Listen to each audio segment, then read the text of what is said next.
ready for another deep dive. This one, I gotta say, has been a hot topic lately. Oh, yeah. Yeah.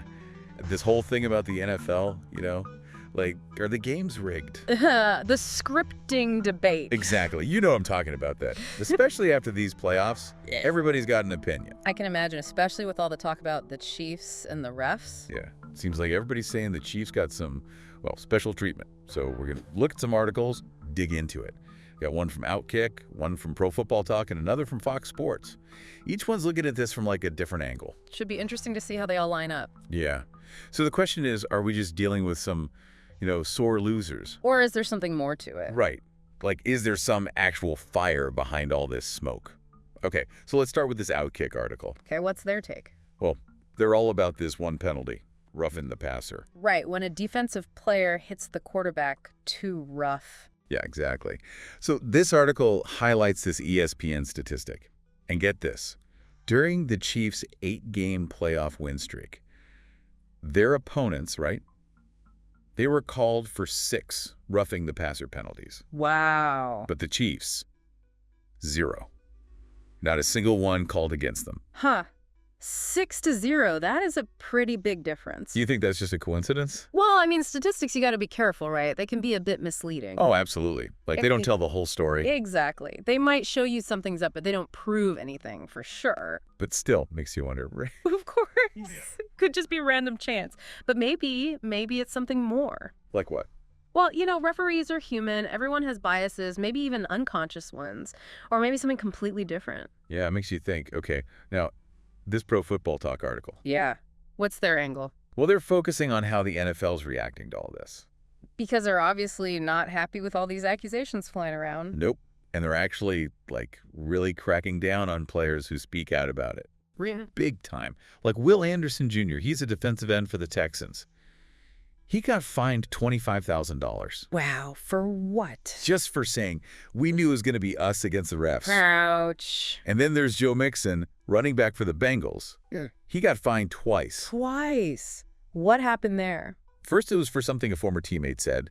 Then he got fined again for saying, everybody knows how it's playing up here. You can never leave it in the ref's hands.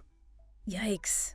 Seems like they're trying to shut down any conversation about it. Right. It's like, are they trying to protect the integrity of the game, or are they just trying to shut people up?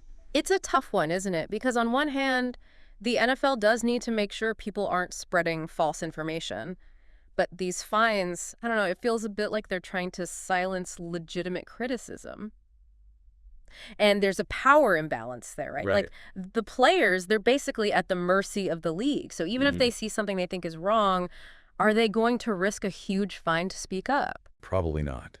Now, check this out. This Fox Sports article, they talked to Champ Bailey. Oh, wow. An NFL legend. Exactly. He's seen it all on the field. Yeah. And even he's starting to doubt if everything's on the up and up. Really?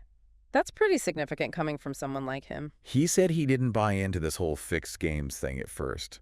But now, he's not so sure. I can see why. He even said, the more and more I start believing what the fans are saying about the games being fixed.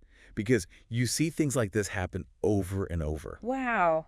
If Champ Bailey is saying that, it's got to make you think. Right. If someone like him is having second thoughts. Makes you wonder what else we might be missing.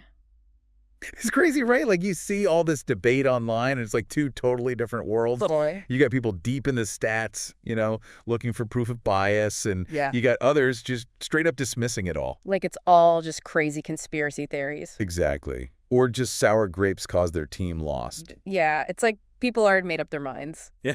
Totally. And they're just looking for stuff to back it up. Exactly. Which is why you got to be careful, Be a critical thinker. Oh, yeah, for sure. Engage with all sides, even if you don't like what they're saying. Yeah, good point. Even if it makes you a little uncomfortable. And we got to remember, the NFL's a business. Oh, absolutely. It's all about money, keeping those fans watching. Big time. So even if there's no script, like literally, right? Maybe there's this subconscious pressure, to make the games more exciting. Yeah. Keep it close, favor the big stars. Boost those ratings. Exactly. That's a great point. Really gets you thinking, like, when does a sport stop being a competition and become pure entertainment. Yeah, it's kind of blurry sometimes, right? For sure, and it's not just the NFL. We see this in other sports, too. Oh, yeah, totally. Think about it. Money's everywhere in sports. Player contracts, team owners, even changing the rules. Yeah, it's a business. Right, and sometimes that clashes with, like, the spirit of the game. Yeah, true. Fair play. All that. That's what makes this whole scripting thing so interesting. It really does get under your skin. Yeah, it makes you think about pro sports, like what's really going on behind the scenes. For sure. One argument against this whole scripting thing is that it would be too risky. Yeah. Way too many people involved, players, coaches, refs. Someone would talk. Exactly. It would get out. Right. But I think what a lot of fans are saying isn't like, Yeah. it's not like some big conspiracy. Right, not like a secret meeting where they plan every play. Yeah, exactly. It's more like subtle things. Like an unconscious bias. Yeah. Or maybe they're just willing to overlook some things. To help a certain team or create a better story. Exactly. So it's not some evil mastermind controlling everything. Right. It's more like, is the system itself rigged? Intentionally or not. Yeah. That's a good way to put it. And that's a lot harder to prove. Oh, yeah, for sure. But also a lot harder to just dismiss. So where does that leave us? Right. We got all these weird stats, the NFL trying to shut everyone up. Champ Bailey having doubts, all these fans thinking something's fishy. Yeah, what are we supposed to believe? Exactly. Well, I think the big takeaway here is we got to be more critical. Critical? You mean like of what we're seeing, what we're hearing. Like, don't just believe everything we see on TV. Exactly. Be aware of the bias. Ask questions, challenge what people are saying. Don't be afraid to be a little skeptical. Like, think for ourselves. Exactly. Don't be a passive fan, be an active one. Interesting. So you're saying we should form our own conclusions based on what we see. Exactly. And maybe sometimes that means accepting that our favorite sport, it might not be as perfect as we thought. It might not. Wow, that's a tough one. It is, but it's part of growing up, I think. Yeah, you're right. Realizing that the things we love, they can have flaws. Doesn't mean we can't still love them. Exactly. Yeah. It's about acknowledging the good and the bad. Now, this Vox Populi article we have, they talk about this idea that even if the NFL isn't like intentionally scripting games, there's this bias towards certain teams. Okay, interesting. And a lot of people are pointing at the Chiefs. Makes sense with their recent success. Right. So what do you think? What could be causing this perception of favoritism? And how much weight should we give to what the fans are saying? That's where it gets really tricky. Cost statistics, they can only tell you so much. Right. Sometimes it's about the feeling, what you see while you're watching. Like the eye test. Exactly. And that's a kind of pattern recognition. Right. When enough people see the same thing, you got to pay attention. Even if you can't prove it with numbers. Exactly. So what are people seeing with the Chiefs? Well, a lot of people are saying that it seems like the Chiefs get all the close calls. Especially in the big moments. Exactly, like when it really matters. Like that roughing the passer call against the Bengals in the AFC Championship? That's a perfect example. Seemed like that call totally changed the game. It did, and a lot of people felt it was a bad call, or at least questionable.